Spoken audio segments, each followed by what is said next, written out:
अस्सलामुअलैकुम नाजरीन कराम, नई वीडियो में आपको खुश आमदीद कहते हैं। एक जानिब तो नवाज़ शरीफ इस वक्त तमाम तर उम्मीदें ताकतवरों से लगाए बैठे हैं, लेकिन अचानक एक ऐसी खबर आई है जो लंदन में बैठे नवाज़ शरीफ पर बिजलियां गिराने के लिए काफ़ी है, क्योंकि नवाज़ शरीफ के फैसले पर कांटा लगा दिया गया है। और आसिम डॉक्ट्राइन, जिसके तहत पाकिस्तान के अंदर मईशत बहाली के इक़दामात किए जा रहे हैं, जिसके तहत बहुत कुछ हो रहा है, आसिम डॉक्ट्राइन के हवाले से कुछ चीज़ें हैं जो मज़ीद वाज़े होती जा रही हैं और उसमें एक बड़ा क्लियर किस्म का मैसेज कम्युनिकेट हो चुका है।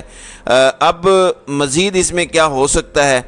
एक जानिब आप देखें कि जिस तरह से मुल्क के अंदर जो ज़ख़ीरा अंदोज़ी है, डॉलर की स्मगलिंग है, चीनी की चोरी है, बिजली की चोरी है, ये कुछ बड़े चीदा मसाइल हैं, बड़े सादा भी हैं लेकिन बहुत पेचीदा भी हैं।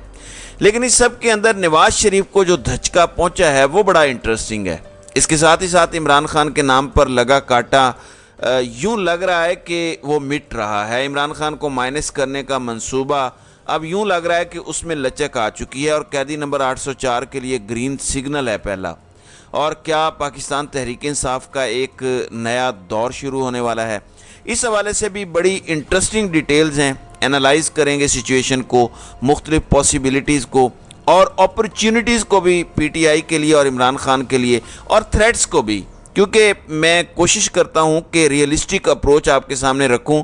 मुस्बत खबर भी आए लेकिन इसके साथ साथ हम ज़मीनी हक़ाइक़ को भी देखें, सबकी मौजूदा स्टैंडिंग को भी देखें कि कौन कहां पर खड़ा है और कौन कितने पानी में है और किसका क्या मौक़िफ़ है। नाज़रीन इकराम, जिस तरह से मैं आपको पिछले दिनों बताता रहा कि साबिक़ा हुकूमत, उसमें जो एक सियासी जमातों का टोला था, उनका ताकतवरों के साथ फड्डा हो भी गया, तो इसका कतन मतलब ये नहीं होगा कि इमरान खान के लिए आसानियां हैं। वो एक सेपरेट केस होगा, ये एक सेपरेट केस होगा। अब दोनों चीज़ों को केस टू केस मैनेज किया जाएगा, अलग अलग केसेस समझ के। तो इसी तरह से कुछ चीज़ें हैं जिसमें हम पीटीआई के लिए, इमरान खान के लिए थ्रेट्स और अपॉर्चुनिटीज़ दोनों को इस वीडियो में एनालाइज करेंगे। नाज़रीन इकराम, नवाज़ शरीफ का जो फैसला रिवर्स हुआ है उस पर आने से पहले आप ज़रा एक दफ़ा मंजरनामा समझ लें, फील्डिंग समझ लें कि किसकी फील्डिंग कहाँ पर लगी हुई है, कौन कहाँ पे खड़ा है और किस मकसद के लिए खड़ा है। और हम बड़ा अनबायस्ड हो के एक दफ़ा सब की पोजीशन जहाँ जहाँ पर वो खड़ा है उसे एनालाइज कर लेते हैं फॉर द ग्रेटर गुड। पहले ज़रा सियासी जमातों को समझ लेते हैं। पाकिस्तान तहरीक इंसाफ की पोजीशन आपके सामने है। पाकिस्तान तहरीक इंसाफ और इमरान खान का एक प्रिंसिपल स्टांस है, वो अपनी जगह पर हैं, इस्टेब्लिशमेंट के रोल के हवाले से भी और ताकतवरों के साथ जो पीटीआई के ताल्लुकात इंतहाई ख़राब से भी ख़राब तर हैं उसके हवाले से भी। ज़ाहिर है पीटीआई की तरफ से कुछ कोशिशें की गई कि मामलात दुरुस्त किए जाएँ, ताकतवरों के साथ और मुक़्तदर हलकों के साथ गुफ्तगू को कम अज़ कम शुरू किया जाए। इसके साथ साथ इमरान खान ने भी ये पैगाम भेजा कि वो ताकतवरों समेत इदारों, तमाम सियासी जमातों के साथ बैठने को तैयार हैं, लेकिन अपनी रिहाई के लिए नहीं, मुल्क की खातिर और मुल्क की तरक्की की खातिर, मुल्क की मफाद की खातिर।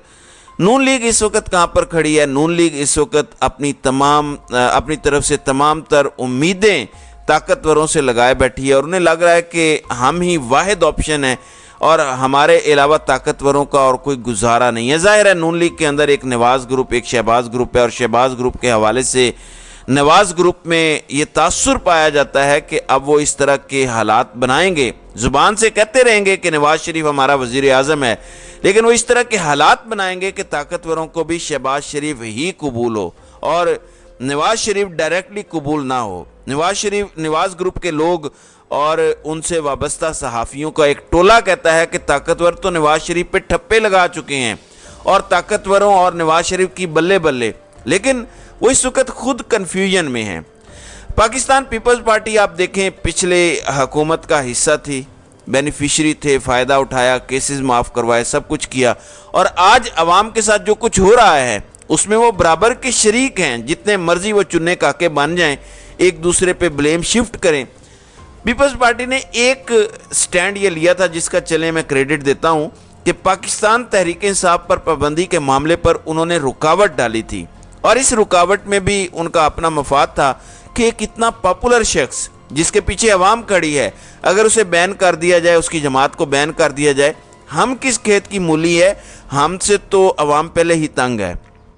البتہ اس سب کے باوجود وہ بار بار اسٹیبلشمنٹ کو بھی مس کالز دیتے ہیں. اب ان پر طنز ہونا بھی شروع ہو گیا ہے. سینیٹر عفنان اللہ نے کہا کہ سینیٹر عفنان اللہ جو نواز شریف کے بڑے قریبی ہیں، انہوں نے کہا کہ بلاول کو پتہ نہیں کس نے کہہ دیا تھا کہ آپ کو وزیر اعظم بنائیں گے، اتنا کانفیڈنس کس چیز کا ہے.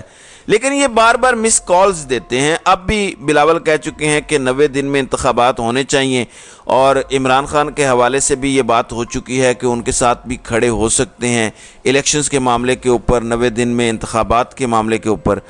اس سب میں میری ذاتی رائے یہ ہے کہ پیپلز پارٹی ان چیزوں کو اپنے اینٹی اسٹیبلشمنٹ نیریٹو اور ریٹرک جو وہ بلڈ اپ کرنے کی کوشش کر رہی ہے، پیپلز پارٹی اسے ایک ٹول کے طور پر، ایک بارگیننگ کے طور پر استعمال کر سکتی ہے. ابھی ڈائریکٹلی یا کلیئرلی کچھ نہیں کہا جا سکتا کہ اس وقت وہ کہاں پر کھڑے ہیں. وہ بھی مس کالیں دیتے رہتے ہیں عمران خان کا ڈراوا دے کے کہ ہم خان کے پیچھے کھڑے ہو جائیں گے، دیکھیں آپ کا خان کے ساتھ پھڈا ہے، آپ نے ہمیں نگلیکٹ کیا، ہم خان کے ساتھ کھڑے ہو جائیں گے، آپ ہمیں ایڈاپٹ کر لیں، ہمیں کیوں ایڈاپٹ نہیں کر لے.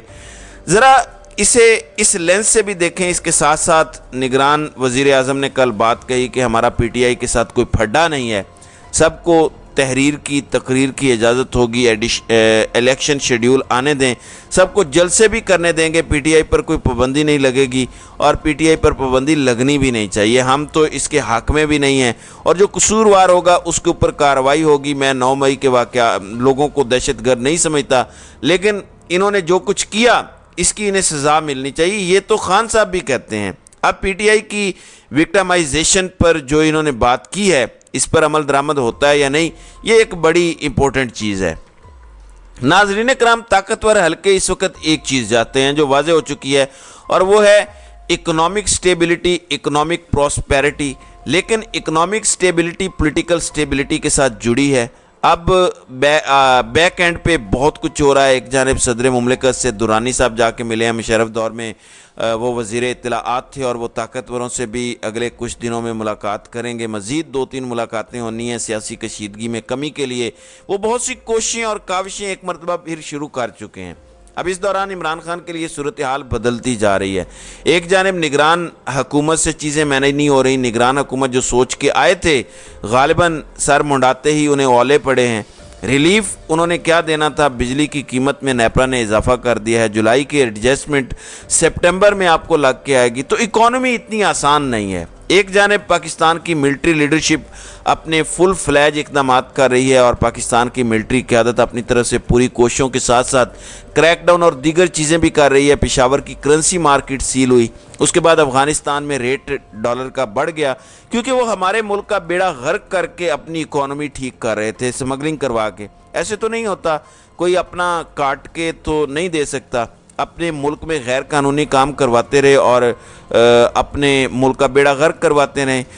بجلی چوری میں ایک ایم پی اے پکڑے گئے، ایک ایم این اے پکڑے گئے رنگے ہاتھوں. سب کو نشان عبرت بنائے. میں بار بار کہتا ہوں، اس میں اگر کوئی تگڑا سابق جرنیل یا بیوروکریٹ بھی ہے، کوئی بھی شخص ہے، چاہے ذخیرہ اندوزی میں، ڈالر کی سمگلنگ میں، بجلی چوری میں ملوث ہے، سب کو سزا دیں، ایگزامپل کریٹ کریں، اور قانون کو مکڑی کا وہ جالا نہ بننے دیں جس میں حشرات الارض اور کیڑے مکوڑے تو پھنس جاتے ہیں، جبکہ بڑے حیوان، بڑے جانور اسے پھاڑ کے نکل جاتے ہیں.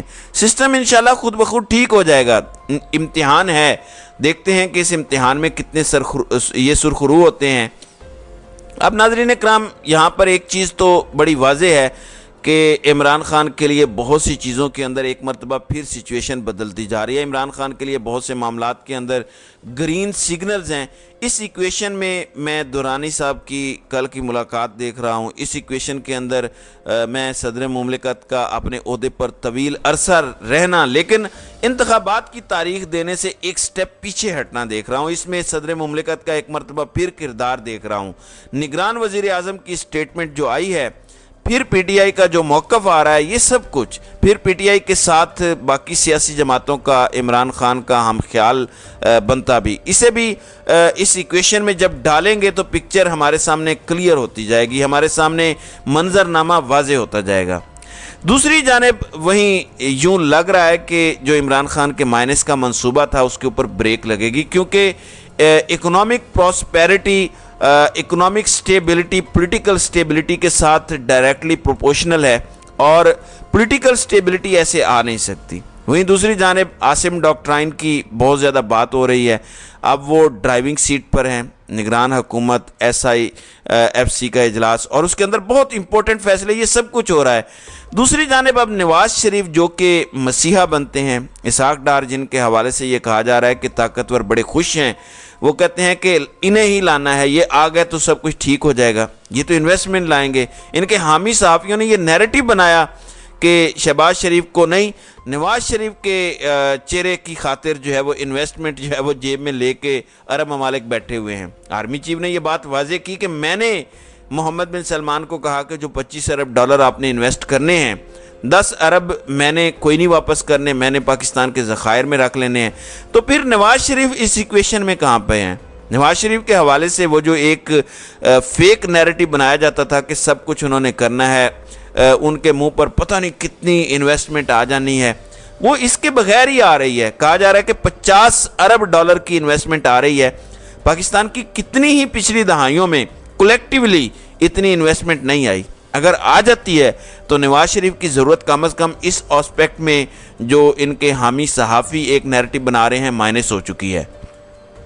अब इसहाक डार के हवाले से कहा जाता है बड़ी बेहतरीन पॉलिसीज़ थी। अलबत्ता करेंसी एक्सचेंज के हवाले से एक ऑर्डिनेंस, एक एक्ट ये लाए थे जिसके तहत पाकिस्तान से बहुत ज़्यादा पैसा बाहर गया। अब उस पैसे का फ़्लो पाकिस्तान में नहीं रहा। अब ये जो पाकिस्तान के अंदर एक नई पॉलिसी लाई जा रही है, एक नया इनिशिएटिव लाया जा रहा है, एक नया डॉक्ट्राइन है जो पाकिस्तान के अंदर चीज़ें ठीक कर रहा है, उसमें नवाज शरीफ और इसहाक डार का वो जो एक कानून था, वो जो एक उनकी पॉलिसी थी, उस पॉलिसी को ख़त्म किया जा रहा है, उस पॉलिसी को रिवर्स किया जा रहा है कि उसे इस्तेमाल करके बहुत ज़्यादा पैसा पाकिस्तान से बाहर गया।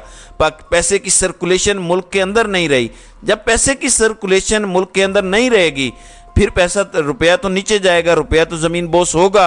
और नवाज शरीफ की इकोनॉमिक पॉलिसी, डार की इकोनॉमिक्स पॉलिसी जो उनके दौर में एक फ़ैसला हुआ था, उसका रिवर्सल इस वक्त जब ड्राइविंग सीट पर एवरीवन नोज़ के कौन है इकॉनमी को रिवाइव करने के लिए, ये भी एक क्लियर मैसेज के तौर पर देखा जा रहा है कि एक पहला नतीजा इस चीज़ का आ गया है और सबके लिए एक बड़ा क्लियर मैसेज है। पता नहीं कि ये लीड किस चीज़ पे करता है, ये पॉलिटिकल यूनिटी पे जाके लीड करती हैं बातें या कहाँ पे जाकर रुकती हैं, वो एक अलग डिबेट है। लेकिन ये फैसला हो चुका है, ये मैं आपको एक्सक्लूसिव खबर दे रहा हूँ और नवाज शरीफ के लिए ये बिलाशुबा एक बहुत बड़ा धचका है। तो नाज़रीन इकराम, आपकी इस वीडियो के हवाले से क्या राय है? आप अपनी राय का इजहार कमेंट सेक्शन में ज़रूर कीजिएगा।